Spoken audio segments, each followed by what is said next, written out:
In the classic ideological triangle of the 19th century, conservatism forms one of the three main pillars, next to liberalism, which we have already covered, and socialism, which we will get to. Like these other two, the study of conservatism also suffers from the fact that the term is ambiguous. A conservative might be someone seeking to merely conserve a certain political system, institution, or law. In that sense, someone in the Netherlands seeking to maintain gay marriage rights, which are the law, would be seeking to conserve them. But that is generally not what we understand conservatism to mean when it comes to political ideology. Conservatism is an established ideological category, albeit one that indicates different things to different people in different places. Sometimes conservatism is used proudly as a label, as is the case with the conservative parties in the United Kingdom and Canada. In other cases, a party might not be explicitly called conservative, but its members still regularly claim that label for themselves, as is the case with the Republican Party in the United States. There will be inevitable controversy as to how inclusively the conservative label should be used. We might look very specifically at the Anglo-American tradition, which is often associated with the term in the English-speaking world, or we might take a more global picture. Global conservatism, if we believe in such a thing, extends from continental Europe's Christian Democrats over the classical Anglo-American conservatives, all the way to Japan's longtime dominant liberal Democrats, and even to the theocratic rulers of Iran.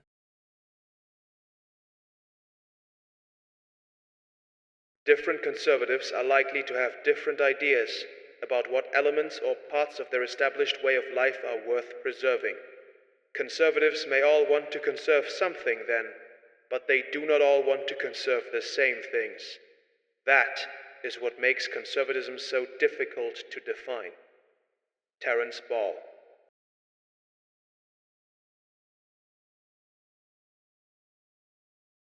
The central feature of conservatism is the desire to conserve. It might be about a political institution, a religious belief, or an economic system. This conservative vision of any given tradition is also not always real. It might be overly nostalgic or retroactively idealized. Aside from this central theme of tradition, several authors have attempted to identify additional recurring themes in conservatism, such as a remarkable tendency towards pessimism in regards to human nature. The famous American sociologist Samuel P. Huntington called this the stress on the evil in man.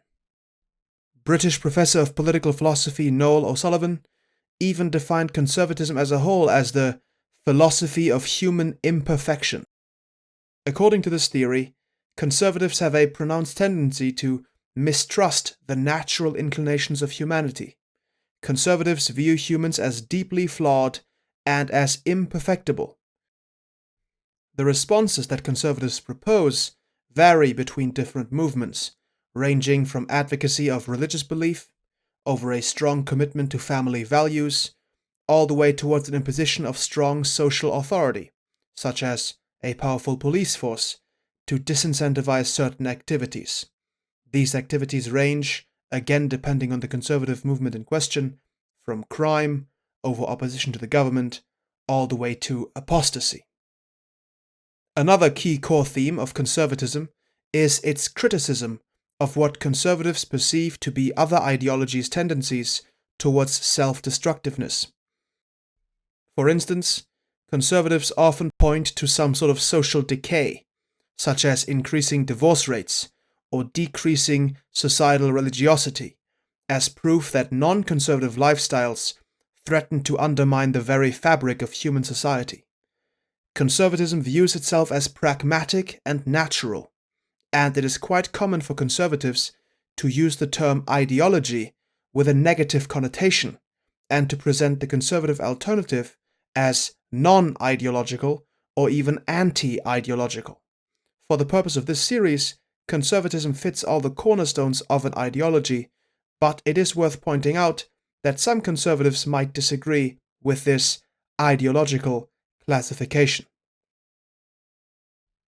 Conservatives are also broadly in acceptance of social differentiation, which they view as a natural outcome of human inequality. This divides conservatives not just from socialists, who broadly aim to eliminate social differences, but also from liberals, whose belief in meritocracy is countered by the conservative model of natural aristocracy, a term reaching back to Anglo-American conservative icon Edmund Burke.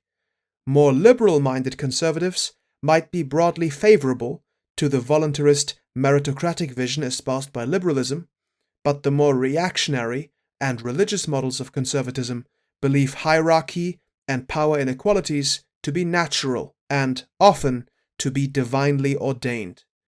Part of this belief in human differences is the acceptance of class boundaries, where a benevolent upper class rules on behalf of the laboring lower classes. An example of this can be found in Ronald Reagan's trickle-down economics. Another recurring theme in conservatism is property rights. Conservatives generally believe private property to be useful in binding the individual to the society and in making societal contributions worthwhile. At the same time, property ownership also provides protection and safety, which are values that are traditionally very important to conservatives. One last recurring theme in conservatism is religion. While there is a subculture of conservative atheists and non-believers, religion has nonetheless played one of the rhetorically and ideologically most influential parts in shaping the conservative worldview. Religious constituencies are some of the most reliably conservative demographics. Religion has, for example, informed widespread conservative hostility to the advancement of LGBT rights, as many faiths contain scripture hostile to sexual minorities. For instance, Islamic religious conservatism is the main ideological force that maintains the death penalty for homosexuality in several countries.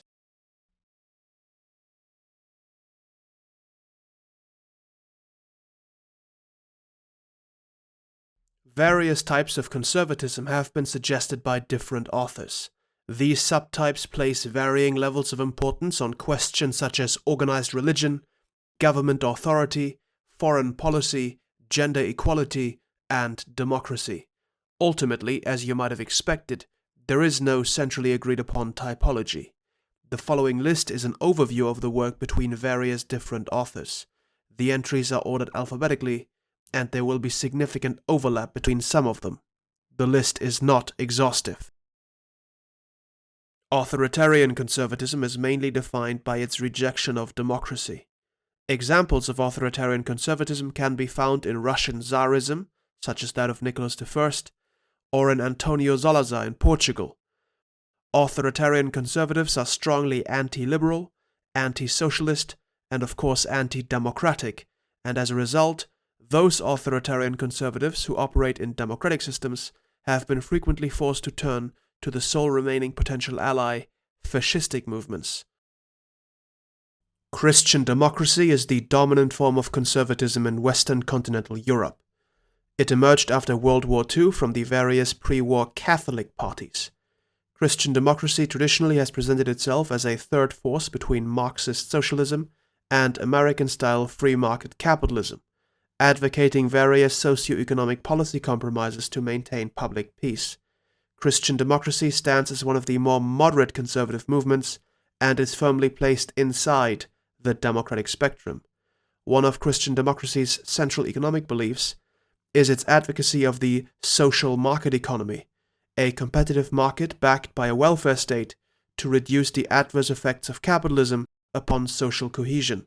Christian democracy is so distinct and so widespread that some political historians and some Christian Democrats even classify it as entirely distinct from conservatism as a whole. Liberal conservatism is a combination of liberal and conservative principles. It places a very high emphasis on economic freedom and imports into conservatism several liberal fascinations, such as individualism, negative liberty, personal rights, and a reduction in the strength of governments versus their subjects. Liberal conservatives tend to be in favor of economic privatization and restrictions of the welfare state, although not its complete abolition. Several British prime ministers since the 1970s have been counted among the proponents of liberal conservatism, with David Cameron even specifically labeling himself in this fashion. A similar sounding term is libertarian conservatism, which is an American term used for a strand of hardline small government activists. National conservatism strongly combines conservatism with nationalism, and places the national culture as one of the key things, if not the key thing, to be conserved by conservatism. As discussed in my video on nationalism, the national culture might refer to language, ethnicity, geographic homeland, religion, or any other factor. For instance, the preamble of the 2012 Constitution of Hungary can be seen as a declaration of national conservatism, with very explicit references to God, Christianity, the fatherland, the family unit, and even various national artifacts as a symbol of national continuity. Another example of national conservatism in Central Eastern Europe can be found in Poland, where the governing Law and Justice Party combines strong nationalistic motifs with Catholic conservatism. Two types of conservatism that emerged in opposition to each other are neoconservatism and paleoconservatism, both heavily associated with the United States. Neoconservatives are interventionist and advocate the maintenance of a global military presence to enforce national interests, whereas paleoconservatives are isolationist and would prefer the partial or complete withdrawal of military forces from overseas bases. In economics, neoconservatives favor a global free market economy with low trade barriers, whereas paleoconservatives advocate economic nationalism, protective tariffs, and more American-style capitalism. Among the most prominent neoconservatives stands Irving Kristol, whereas a long-time active paleoconservative is Pat Buchanan. Paternalistic conservatism is a form of conservatism which sees a necessity of gradual socio-political reform and a welfare state to assure the maintenance of the established political order. In order to prevent a revolution from below, paternalists implement reform from above. A notable example of this approach can be found in the so-called one-nation conservatism espoused in the mid-19th century by British Conservative Prime Minister Benjamin Disraeli.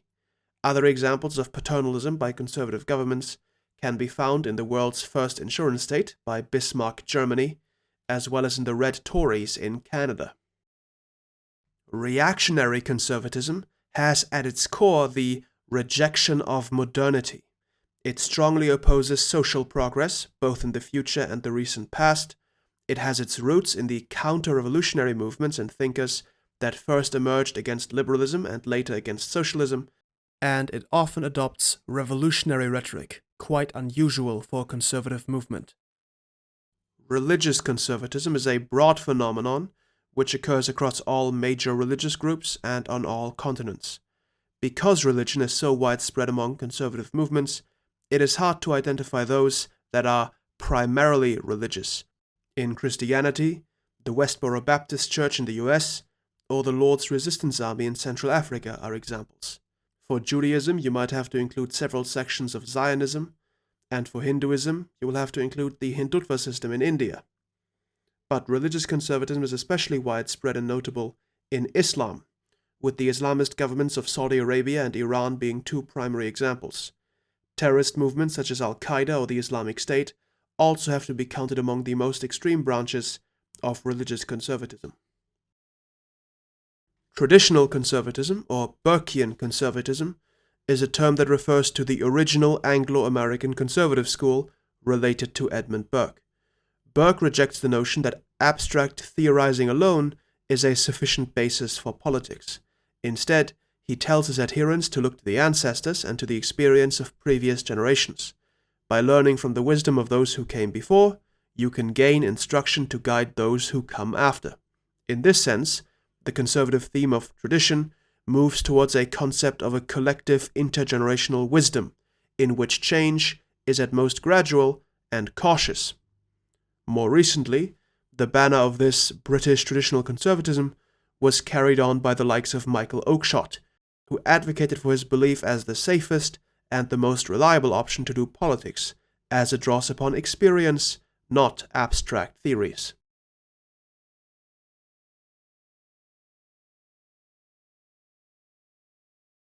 Conservatism is plagued by a fundamental contradiction at its very core. Conservatives look skeptically upon the change of a society that is always changing. As a result, what the conservative defends is often what the previous conservative fought against, and some of what the current conservative opposes will be what the conservative of the next generation will defend.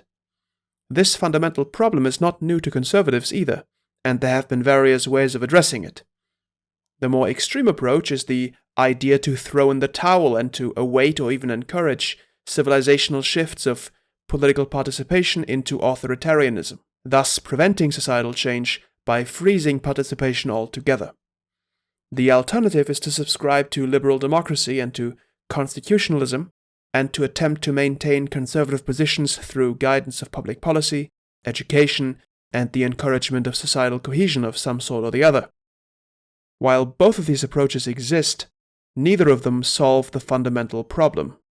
Society changes, and so do the views of individuals, including conservatives. Some conservative parties have begun embracing gay marriage equality to avoid alienation of their demographic and its evolving social viewpoints. And the next generation of conservatives will also make its own set of concessions while choosing its own set of battlegrounds and wedge issues. But ultimately, conservatism lacks what other ideologies have: an endpoint, a utopia. Socialists want universal equality and welfare. Liberals demand universal freedom and prosperity. Anarchists want the removal of all unjust hierarchy. What is the end goal of conservatism? Well, whatever it is different from the end goal of the previous generation, and the end goal of next generation will yet again be different. That is the crisis of conservatism as a political ideology.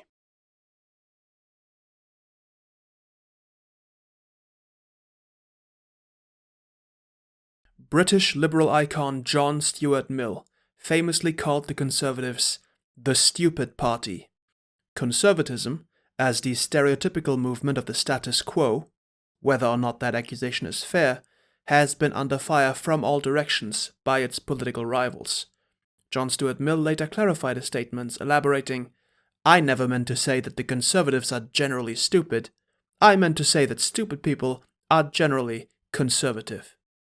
Another critic of conservatism from the liberal standpoint was Austrian economist Friedrich Hayek, who placed conservatism close to socialism by identifying both ideologies as tending towards big government and tyranny. More recently, a prominent critic of conservatism from the liberal perspective has been American economist Paul Krugman, who commented on the political divide in the United States by identifying the Republicans as not conservative at all, but rather a group of radicals aiming to undermine and drastically change American values. Leftist authors have frequently drawn connections from conservatism to societal bigotry and the maintenance of oppressive societal structures.